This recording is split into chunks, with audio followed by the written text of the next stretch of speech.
तो दोस्तों आज तारीख हो गई है 8 जुलाई 2023 की, साथ ही में दिन है शनिवार का। तो आइए बिना देर किए फटाफट से जानते हैं आज की ताज़ा खबरें और मुख्य समाचार। तो देखिए आज के मुख्य समाचार की पहली बड़ी खबर, मोबाइल नंबर की तरह पोर्ट हो सकेंगे क्रेडिट और डेबिट कार्ड। 1 अक्टूबर से शुरू हो सकती है कार्ड पोर्टेबिलिटी। जी हाँ, आने वाले 1 अक्टूबर से क्रेडिट कार्ड, साथ ही में डेबिट कार्ड यानी कि ATM कार्ड और प्रीपेड कार्ड यूजर्स को भी अपनी पसंद का कार्ड नेटवर्क जैसे कि वीजा, मास्टर या रुपए चुनने का ऑप्शन मिल सकता है। आसान शब्दों में कहें तो जिस तरह से आप अपना मोबाइल नंबर बिना बदले एक टेलीकॉम ऑपरेटर से दूसरे टेलीकॉम ऑपरेटर में स्विच कर सकते हैं, तो ठीक उसी प्रकार अब डेबिट कार्ड यानी कि जो ATM कार्ड होता है वो और क्रेडिट कार्ड पोर्टेबिलिटी संभव हो पाएगी। और ज्यादा आसान तरह से समझाएं तो जैसे अभी आपके पास जो डेबिट कार्ड है, जो ATM कार्ड है वो वीजा नेटवर्क का है, लेकिन आप चाहते हैं कि ये रुपए का हो जाए, तो ATM कार्ड को बंद करवाए बिना, उसका नंबर बदले बिना आपका मास्टर या वीजा कार्ड रुपए कार्ड बन जाएगा। जानकारी के मुताबिक RBI ने एक सर्कुलर जारी कर इसका प्रस्ताव दिया है। देखिए अगली खबर, छोटू के बाद आया अब मुन्ना LPG सिलेंडर। जी हाँ, LPG गैस सिलेंडर को लेकर बड़ा अपडेट आ रहा है। इंडियन ऑयल कॉर्पोरेशन ने नया गैस सिलेंडर लॉन्च करने का ऐलान किया है। इस LPG गैस सिलेंडर का नाम मुन्ना सिलेंडर होगा। जैसा कि नाम से मालूम चल रहा है, गैस सिलेंडर का साइज छोटा होगा। वैसे आप नहीं जानते हैं तो आपको बता दें, इससे पहले इंडियन ऑयल ने छोटू नाम से गैस सिलेंडर लॉन्च किया हुआ है, जिसमें 5 किलो LPG गैस आती है। हालांकि जब भी मुन्ना गैस सिलेंडर लॉन्च किया गया है, इसका वजन 2 किलो है, यानी कि मुन्ना सिलेंडर में 2 किलो गैस आ सकती है। मुन्ना सिलेंडर में 2 किलो गैस का भाव 155 रुपए के आसपास हो सकता है। हालांकि फिलहाल अभी इसकी शुरुआत एकाध राज्यों से ही की जाएगी।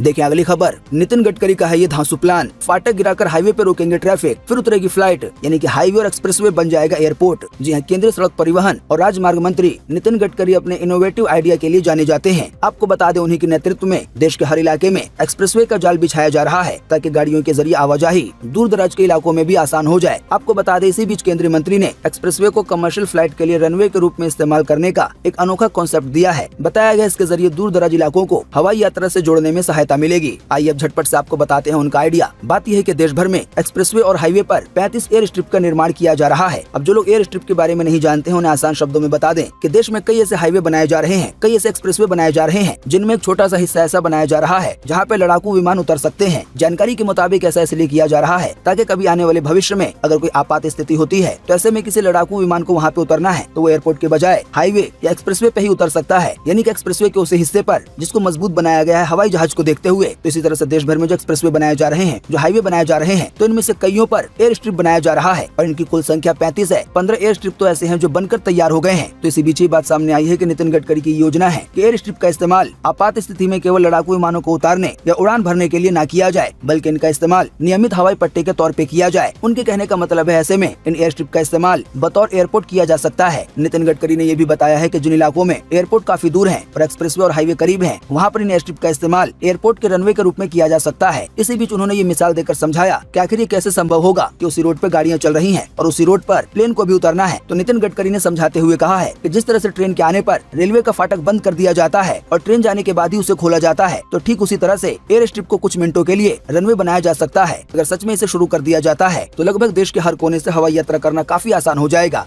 देखिए ऐसी ही एक और खबर, हालांकि ये आइडिया नहीं बल्कि सच साबित हो चुका है कि दिल्ली के IGI एयरपोर्ट पर दिखेगा अनोखा नजारा। ईस्टर्न क्रॉस टैक्सीवे हुआ है तैयार, यानी कि ट्रैफिक के ऊपर चलेगा विमान। जी हाँ, दिल्ली एयरपोर्ट आने जाने के दौरान जल्दी लोगों को बेहद ही खास नजारा देखने को मिलेगा। यहाँ सड़क पे जहाँ गाड़ियाँ दौड़ती हुई दिखेंगी, तो वहीं ठीक उसी के ऊपर विमान चलता हुआ दिखाई देगा। अगर आपको अभी भी समझ में नहीं आ रहा है तो आप इस तस्वीर के जरिए देख सकते हैं कि नजारा कुछ ऐसा होगा। देखिए अगली खबर, सिनेमाघरों में सस्ती हो सकती है खाने पीने की चीजें, GST दर घटने का है अनुमान। जी हाँ, GST काउंसिल की 50वीं बैठक आने वाले 11 जुलाई को होने वाली है। बताया जा रहा है इसमें कई चीजों पर टैक्स की दरों में कटौती की जा सकती है। बताया गया GST बैठक में काउंसिल से सिनेमाघरों में मिलने वाले फूड आइटम्स और ड्रिंक्स पर GST घटने की उम्मीद है। साथ ही बताया गया जो कैंसर की दवा है उस पर भी GST टैक्स को कम किया जा सकता है। मीडिया रिपोर्ट्स के मुताबिक ये उम्मीद की जा रही है कि GST काउंसिल सिनेमाघरों में सर्व किए जाने वाले फूड आइटम्स पर और ड्रिंक्स पर जो मौजूदा समय में 18% का GST लगता है, उसे घटाकर 5% किया जा सकता है। तो इसी की वजह से कहा जा रहा है कि आने वाले दिनों में सिनेमाघरों में जो खाने पीने की चीजें मिलती है वो सस्ती हो सकती है। हालांकि दोस्तों, सस्ताई की खबर के बीच सब्जियों के दाम आसमान छू रहे हैं। जैसा कि आप देख सकते हैं अगली खबर में, आसमान छूते सब्जियों के भाव। महंगाई ने लगा दी है लोगों की जेब में आग। कई दुकानदार बोले लोग अब 1 किलो की जगह 1 पाव सब्जी खरीद रहे हैं। जी हाँ, टमाटर के बाद और अदरक पे महंगाई का रंग चढ़ गया है। वहीं इस महंगाई की दौड़ में ब्रोकली ने सबको पीछे छोड़ दिया है। पिछले महीने करीब 80 रुपए किलो बिकने वाली ब्रोकली की कीमत फिलहाल 300 रुपए किलो है, यानी कि केवल 1 महीने में इसका दाम 3 गुना से ज्यादा हो गया है। जाहिर बात है जो आम जनता है उन पर इसका काफी असर पड़ रहा है। दोस्तों, अगर आप हमारे मुख्य समाचार रोजाना देखते होंगे तो अभी हाल ही में खबर आई थी जिसमें ये बताया गया था कि आने वाले 15 दिनों दिनों में टमाटर का जो दाम है वो काबू में आ सकता है। लेकिन दोस्तों 5-6 दिन 7 दिन गुजर जाने के बाद काबू में बात आने की बात छोड़ो, बल्कि उसके दाम और तेजी से बढ़ रहे हैं। अमर उजाला की ओर से सब्जियों के दाम का एक टेबल पेश किया गया है, जिसमें ये दिखाया गया है कि केवल एक हफ्ते पहले कौन सी सब्जी का दाम कितना था और अब वो कितना हो चुका है। जैसे कि करेला अभी हफ्ते भर पहले 40 रुपए किलो मिल रहा था, लेकिन अब वो 80 रुपए हो गया है। ऐसे ही भिंडी, ऐसे ही बैगन, ऐसे ही कटहल, टिंडा, गोभी, पत्ता गोभी, ऐसे ही खीरा का दाम भी डबल हो गया है। ऐसे ही टमाटर, यानी कि टमाटर अभी एक हफ्ते पहले 110 रुपए किलो मिल रहा था, लेकिन अब उसका दाम घटने के बजाय 150 रुपए किलो हो गया है। वहीं दोस्तों आपको बता दें, टमाटर की महंगाई का असर मैकडॉनल्ड्स के बर्गर पर भी पड़ा है। जैसा कि आप देख सकते हैं अगली खबर में, मैकडॉनल्ड्स ने बर्गर से हटाया टमाटर, कहा अच्छी क्वालिटी के टमाटर नहीं मिल रहे हैं। वहीं जिन टमाटर की क्वालिटी अच्छी है उसका दाम देश के कई जगहों पर 250 रुपए किलो तक है। जी मैकडॉनल्ड्स ने बर्गर से टमाटर को हटा दिया है। हालांकि साथ ही में मैकडॉनल्ड्स की ओर से बताया गया है कि ये बदलाव कुछ ही समय के लिए किया गया है। गहलोत सरकार हर दिन देगी 3.25 लाख रुपए का इनाम, सरकारी योजनाओं पे वीडियो कॉन्टेस्ट हुआ शुरू। आइए बताएं अधिक जानकारी। जी हाँ, गहलोत सरकार यानी कि राजस्थान की सरकार अब अपनी योजनाओं के कॉन्टेस्ट करवाकर जनता को इनाम बांटेगी। जन सम्मान वीडियो कॉन्टेस्ट के जरिए हर दिन 3.25 लाख रुपए के नगद पुरस्कार दिए जाएंगे। बताया गया 1 महीने तक रोजाना इनाम बांटे जाएंगे, यानी कि इसके जरिए आप भी पैसे कमा सकते हैं। कॉन्टेस्ट में हिस्सा लेने के लिए आपको 3 स्टेप फॉलो करने होंगे। पहला स्टेप ये है कि आपको राजस्थान सरकार की योजनाओं पर 30 सेकंड से लेकर 120 सेकंड के बीच का कोई वीडियो बनाना है। आपको एक योजना या फिर ज्यादा योजनाओं के बारे में भी वीडियो में बता सकते हैं। योजना के बारे में आपको वीडियो में यही बताना है कि जिस योजना के बारे में आप बता रहे हैं उस योजना के क्या क्या फायदे हैं, वो कब लागू हुआ था, इससे लोगों पे क्या असर पड़ रहा है। आसान शब्दों में कहें तो योजना की तारीफ करनी है। तो जब आपने वीडियो बना लिया है तो दूसरे स्टेप में आपको ये करना है कि जन सम्मान जय राजस्थान हैशटैग के साथ आपको उस वीडियो पे जो आपने बनाया है उसे कम से कम 2 सोशल मीडिया प्लेटफॉर्म पे शेयर करना है, यानी कि अपलोड करना है। फिर उसका लिंक आपको जाकर jansamman.rajasthan.go.in पे जाकर सबमिट करना होगा, ताकि सरकार को ये पता चल सके कि आपने वीडियो बनाया है और उसे 2 प्लेटफॉर्म पे शेयर किया है, जैसे कि यूट्यूब पर या फेसबुक पर या इंस्टाग्राम पर या व्हाट्सएप वगैरह पर। पुरस्कार को लेकर बताया गया है कि वीडियो कॉन्टेस्ट के तहत पहला इनाम 1 लाख रुपए का दिया जाएगा, वहीं दूसरा इनाम 50,000 रुपए का दिया जाएगा और तीसरा इनाम 25,000 रुपए का दिया जाएगा। बाकी इसके अलावा रोजाना 100 लोगों को 1-1 हजार रुपए दिए जाएंगे। दोस्तों जाहिर बात है आने वाले दिनों में विधानसभा चुनाव होने वाले हैं। इसी की वजह से राजस्थान की सरकार ये चाहती है कि उनकी योजनाओं का खूब प्रचार हो, ताकि लोग उनकी तरफ आकर्षित हों।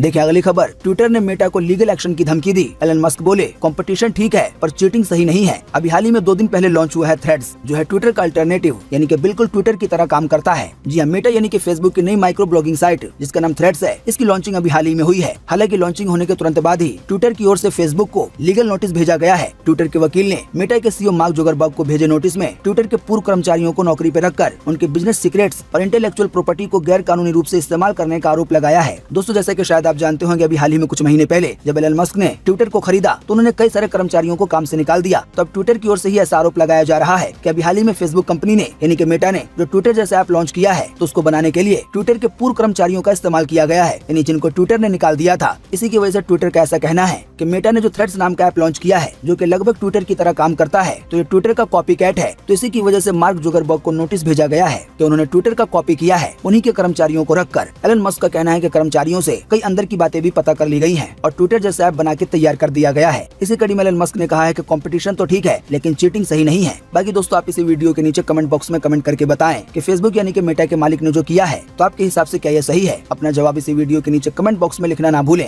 वैसे आपको बता दें कई लोग इसे सही बोलेंगे, क्योंकि एलन मस्क ने जब से ट्विटर को खरीदा है उसमें काफी बदलाव किए हैं। जो अकाउंट के नाम के बाद ब्लू टिक होता है उसके लिए भी पैसे लेना शुरू कर दिए हैं। हालांकि वो अलग बात है कि वो कई और सर्विसेज दे रहे हैं। तो ऐसे में फेसबुक का लॉन्च किया गया थ्रेड्स नाम का ऐप, जो कि ट्विटर का अल्टरनेटिव है, ये चल सकता है। एक और जानकारी आ रही है जिसमें ये बताया गया है कि लॉन्च होते ही इसकी डाउनलोडिंग करोड़ों में चली गई है। देखिए अगली खबर, युवाओं में 16% तक बड़ी बहरेपन की समस्या। आइए बताएं क्या है इसका प्रमुख कारण। जी हाँ, वैश्विक स्तर पर युवाओं में कम सुनाई देने या बहरेपन की समस्या बढ़ती हुई दिखाई दे रही है। वर्ल्ड हेल्थ की रिपोर्ट के मुताबिक अमेरिका में साल 2010 से 2020 के बीच 20 से 30 साल की आयु वाले लोगों में सुनाई न देने की समस्या 15% से ज्यादा बढ़ी है। स्वास्थ्य विशेषज्ञों ने चिंता जताते हुए कहा है कि वैश्विक चिंता है, क्योंकि ये समस्या केवल अमेरिका में नहीं बल्कि पूरी दुनिया में है। यानी कि ये कहा गया है कि युवाओं में बहरेपन की जो समस्या है वो बढ़ती जा रही है। विशेषज्ञों के मुताबिक इसका एक मेन कारण है हेडफोन या ईयरफोन का इस्तेमाल करना। यानी कि जो लोग बहुत ज्यादा मात्रा में हेडफोन का इस्तेमाल करते हैं वो बहरेपन का शिकार हो रहे हैं या कम सुनाई देने का शिकार हो रहे हैं। देखिए अगली खबर, केरल में दिमाग खाने वाले अमीबा से गई एक की जान। ये नाक से शरीर में घुसता है। अधिकारी बोले दूषित पानी से ना नहाएं। जी हाँ, केरल के अलप्पुझा में दूषित यानी कि गंदे पानी में रहने वाले फ्री लिविंग अमीबा के कारण एक 15 साल के लड़के की जान चली गई है। गुरुदत्त नाम का लड़का 10वीं का छात्र था।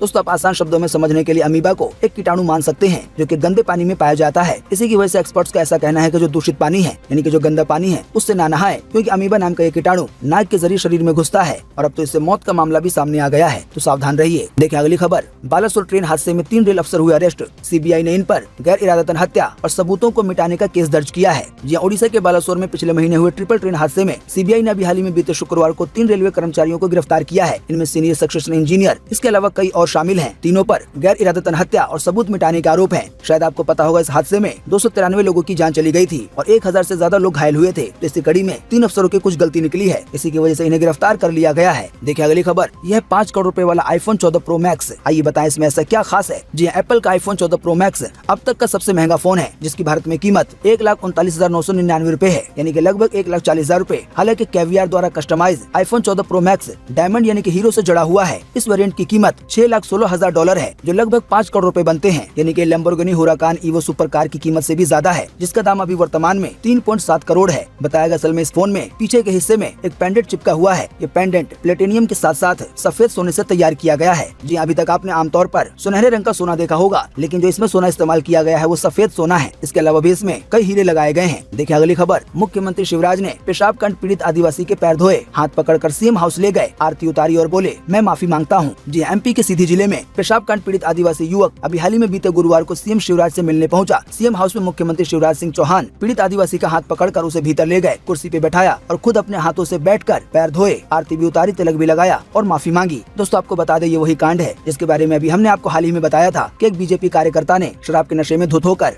इसी आदिवासी युवक पर, जिसके पैर मुख्यमंत्री धो रहे हैं, इस पे पेशाब कर दिया था। ये मामला काफी तूल पकड़ रहा था, तो अब इसी कड़ी में ये नई जानकारी सामने आई है। देखिए अगली खबर, मोदी सरनेम केस में राहुल गांधी की 2 साल की सजा रहेगी बरकरार। गुजरात हाईकोर्ट ने सूरत कोर्ट का फैसला कायम रखा। जी हाँ, गुजरात हाईकोर्ट ने अभी हाल ही में बीते शुक्रवार को मोदी सरनेम केस में राहुल गांधी की 2 साल की सजा पर रोक लगाने से इनकार कर दिया। हाईकोर्ट ने कहा कि इस केस के अलावा राहुल गांधी के खिलाफ कम से कम 10 केस पेंडिंग हैं। ऐसे में सूरत कोर्ट के फैसले में दखल देने की जरूरत नहीं है। देखिए अगली खबर, दिल्ली शराब नीति केस में 52 करोड़ रुपए की प्रॉपर्टी हुई जब्त। ईडी ने मनीष सिसोदिया की 2 प्रॉपर्टी की सील, 11 लाख रुपए का बैंक बैलेंस भी किया होल्ड। जी दिल्ली शराब नीति घोटाला मामले में ईडी ने अभी हाल ही में बीते शुक्रवार को 52.24 करोड़ रुपए की प्रॉपर्टी जब्त की है। सूत्रों के मुताबिक इसमें दिल्ली के पूर्व डिप्टी सीएम मनीष सिसोदिया और उनकी पत्नी सीमा सिसोदिया की 2 प्रॉपर्टी सील की गई है। इसके अलावा उनके 11 लाख रुपए जो बैंक में जमा है, उस पर भी रोक लगा दी गई है कि उसे खर्च नहीं किया जा सकता। देखिए अगली खबर, पीएम मोदी ने गोरखपुर में वंदे भारत को हरी झंडी दिखाई। गीता प्रेस के समारोह में बोले ये ट्रस्ट नहीं आस्था है, किताबों से घर घर में संस्कृति पहुंचाई। जी हाँ, प्रधानमंत्री मोदी बीते शुक्रवार को गोरखपुर दौरे पे पहुंचे। गीता प्रेस के शताब्दी वर्ष समारोह के समापन कार्यक्रम में शामिल होने के बाद गोरखपुर जंक्शन से पीएम मोदी ने वंदे भारत ट्रेन को हरी झंडी दिखाई। ये ट्रेन अयोध्या होते हुए लखनऊ तक चलेगी। वंदे भारत ट्रेन को रवाना करने के दौरान सीएम योगी भी साथ रहे। वंदे भारत ट्रेन की सौगात मिलने से रेल यात्रियों में काफी उत्साह देखने को मिला। आसान शब्दों में कहें तो एक और वंदे भारत ट्रेन शुरू हो गई है। देखिए अगली खबर, पीएम मोदी ने पूर्वांचल को दी 12,000 करोड़ रुपए से ज्यादा की सौगात। रेल सड़क यातायात से लेकर गंगा स्नान होगा इसके जरिए आसान। जी हाँ, प्रधानमंत्री मोदी ने गोरखपुर को मॉडल स्टेशन और वंदे भारत ट्रेन देने के बाद अपने संसदीय क्षेत्र वाराणसी पहुंचे। यहाँ उन्होंने 12,000 करोड़ रुपए से ज्यादा की कीमत की 29 परियोजनाओं की सौगात दी। इन परियोजनाओं से न सिर्फ वाराणसी बल्कि पूरे पूर्वांचल को फायदा होगा। इन सौगातों से जहाँ रेल और सड़क यात्रा आसान होगी, वहीं काशी में गंगा स्नान के लिए आने वालों को राहत मिलेगी। आसान शब्दों में कहें तो कई तरह के विकास के कार्य किए जाएंगे 12,000 करोड़ रुपए लगाकर। देखिए अगली खबर, 72 हुर्रे मूवी के प्रोड्यूसर अशोक पंडित को दी गई सुरक्षा। लगातार मिल रही थी धमकियां, ऑफिस और घर पे अब तैनात रहेंगे पुलिसकर्मी। जी हाँ, 72 हुर्रे मूवी के प्रोड्यूसर अशोक पंडित को सुरक्षा दी गई है। अभी हाल ही में बीते 7 जुलाई को उनकी फिल्म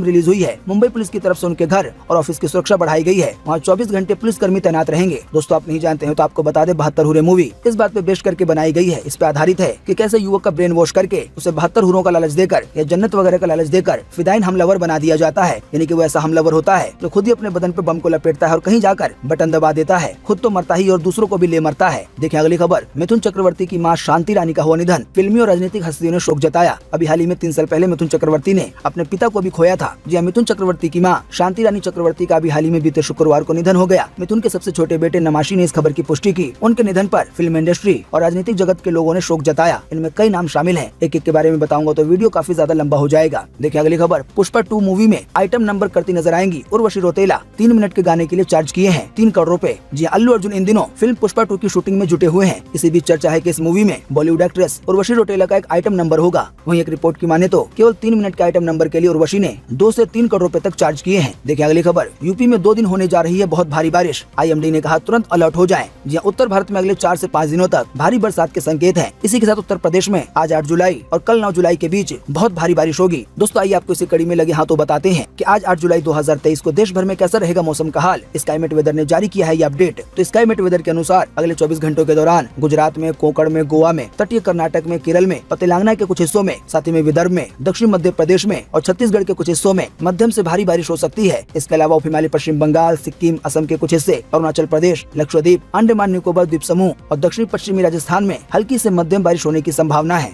हालांकि कहीं कहीं पर इन राज्यों में भारी बारिश भी हो सकती है। इसके अलावा भी उत्तर पूर्व भारत, जम्मू और कश्मीर, उत्तराखंड, हिमाचल प्रदेश, राजस्थान के कुछ हिस्सों, दिल्ली, एनसीआर, पश्चिमी उत्तर प्रदेश, मध्य प्रदेश के बाकी बचे हुए हिस्सों में, बिहार के कुछ हिस्सों में, गंगीय पश्चिम बंगाल में, साथ ही में छत्तीसगढ़ में भी आज हल्की से मध्यम बारिश की संभावना है। इसके अलावा भी उत्तरी राजस्थान, तटीय ओडिशा, तटीय आंध्र प्रदेश, आंतरिक तमिलनाडु, आंतरिक कर्नाटक और लद्दाख में हल्की बारिश हो सकती है। देखें अगली खबर। खराब मौसम के चलते अमरनाथ की यात्रा रोकी गई, बद्रीनाथ हाईवे हुआ बंद। जी हां, मौसम विभाग ने अगले 24 घंटों में बिहार और तेलंगाना को छोड़कर देश के सभी राज्यों में तेज बारिश का अलर्ट जारी किया है। जैसा कि अभी हमने आपको इसके बारे में विस्तार से बताया। अब इसी कड़ी में बताया गया है कि जम्मू कश्मीर में भारी बारिश और खराब मौसम के चलते अमरनाथ की यात्रा रोक दी गई है। देखें अगली खबर। बालिग पहलवानों से यौन शोषण केस में आया अपडेट। WFI के पूर्व अध्यक्ष बृजभूषण को कोर्ट में होना होगा पेश, आदेश किया गया है जारी। जी हां, भारतीय कुश्ती संघ यानी कि WFI के पूर्व अध्यक्ष बृजभूषण पर 6 बालिग पहलवानों के यौन शोषण केस की शुक्रवार को दिल्ली के राउज एवेन्यू कोर्ट में सुनवाई हुई। कोर्ट ने बृजभूषण और उनके सेक्रेटरी विनोद तोमर को तलब किया है, यानी कि कोर्ट में बुलाया है। इसको लेकर कोर्ट ने समन जारी कर दोनों को 18 जुलाई को कोर्ट में पेश होने का आदेश जारी किया है। देखिए अगली खबर। अब पर्सनल लोन भी देगी फ्लिपकार्ट, 30 सेकंड के अंदर मिलेगी मंजूरी। जी हां, फ्लिपकार्ट ने एक्सिस बैंक के पर्सनल लोन की सुविधा भी अपने मंच पे देने की शुरुआत की है। अभी हाल ही में इसकी बीते शुक्रवार को घोषणा की गई, यानी कि अब आप फ्लिपकार्ट के जरिए भी लोन के लिए अप्लाई कर पाएंगे। वहीं बताया गया लोन का अप्रूवल केवल 30 सेकंड के अंदर हो जाएगा। फ्लिपकार्ट ने एक बयान में कहा है कि उसके मंच यानी कि फ्लिपकार्ट पर ग्राहक 3 साल की अवधि के लिए 5 लाख रुपए तक का लोन ले सकते हैं और इसका अप्रूवल केवल 30 सेकंड में होगा। यानी कि अगर सिविल स्कोर वगैरह अच्छा रहा तो इसमें ये बात इंक्लूड है। देखिए अगली खबर। खेलने के दौरान कार में लॉक हुआ 3 साल का बच्चा, दम घुटने से गई जान। अब बार बार खुद को कोस रहा है पिता। जी उत्तर प्रदेश के बलिया जिले में अभी हाल ही में 3 साल के बच्चे की जान चली गई है। बताया गया है वो खेलते खेलते कार में लॉक हो गया और पिता ने उस पर ध्यान नहीं दिया। अब कार के सभी दरवाजे बंद थे, सभी शीशे बंद थे। इसी की वजह से अंदर उसका दम घुट गया और जान चली गई। तो आप भी इसको लेकर सावधान रहिए। देखिए अगली खबर। यूक्रेन को क्लस्टर बम देगा अमेरिका, फ्रांस, ब्रिटेन समेत 108 देशों में है ये बैन। पाकिस्तान ने भारत पे लगाया था इनके ही इस्तेमाल का आरोप। जी हां, रूस से जंग के बीच अमेरिका ने यूक्रेन को क्लस्टर बम देने का फैसला किया है। 3 अमेरिकी अधिकारियों ने बताया है कि यूक्रेन को दिए जाने वाले वेपन पैकेज में क्लस्टर हथियार होंगे। दोस्तों, अगर आप नहीं जानते हैं कि क्लस्टर बम या क्लस्टर हथियार क्या होता है तो आपको बता दें कि क्लस्टर बम एक ऐसा हथियार है जिसे हवा में रिलीज करने पर कई छोटे छोटे बम निकलते हैं। ये छोटे बम साधारण बमों की तुलना में ज्यादा इलाके में प्रभावित करते हैं, यानी कि ऊपर से गिराने पर ये काफी तरफ फैल जाते हैं और एक बड़ी तबाही मचती है। देखिए अगली खबर। यूक्रेन जंग पर यूएस से सीक्रेट बातचीत कर रहा है रूस। अभी हाल ही में गुपचुप न्यूयॉर्क पहुंचे विदेश मंत्री। जी एक तरफ तो ये खबर आ रही है कि अमेरिका ने यूक्रेन को कई एडवांस तरह के हथियार दिए हैं, लेकिन इसी बीच ये भी खबर आ रही है कि रूस और अमेरिका आपस में कुछ गुपचुप बातें कर रहे हैं। हालांकि जाहिरी तौर पे दोनों में दुश्मनी देखने को मिलती है। एक मीडिया रिपोर्ट के मुताबिक अब अमेरिका ने इस जंग को खत्म कराने के लिए रूस से बैकडोर डिप्लोमेसी के तहत बातचीत शुरू की है। ये सीक्रेट बात अप्रैल में शुरू हुई थी और अभी तक जारी है। रूस की तरफ से इस बैकडोर बातचीत में रूस के फॉरेन मिनिस्टर सरगेई हिस्सा ले रहे हैं। देखिए अगली खबर। ईरानी महिला ने बैन के बावजूद मस्जिद में गाया गाना, गार्ड ने रोका तो विरोध किया। बात यह है 2013 में वहाँ के सुप्रीम लीडर ने इसका फतवा जारी किया था कि मस्जिद में गाना वगैरह नहीं गाया जा सकता। हालांकि अब एक महिला ने इसका उल्लंघन किया है और जैसा ईरान का रिकॉर्ड रहा है उसके मुताबिक महिला को सजा दी जा सकती है। देखिए अगली खबर। ऑटो ड्राइवर ने महिला को 400 मीटर तक घसीटा, किराए को लेकर हुआ था झगड़ा, लोगों के रोकने पर भी नहीं रुका। अब इसका एक वीडियो सोशल मीडिया पे हो रहा है वायरल। इनके केवल एक किराए के लिए महिला की ऐसी दुर्गति की गई है। तो दोस्तों, उम्मीद करते हैं कि आज की इस वीडियो से आपको काफी कुछ जानकारी मिली होगी। हम बस इसके बदले में आपसे इतना ही चाहते हैं कि आप इस वीडियो को लाइक कर दें और शेयर कर दें, क्योंकि आपका लाइक और शेयर करना ही होता है हमारी मेहनत का फल। वीडियो देखने के लिए आपका बहुत बहुत धन्यवाद। Thanks for watching.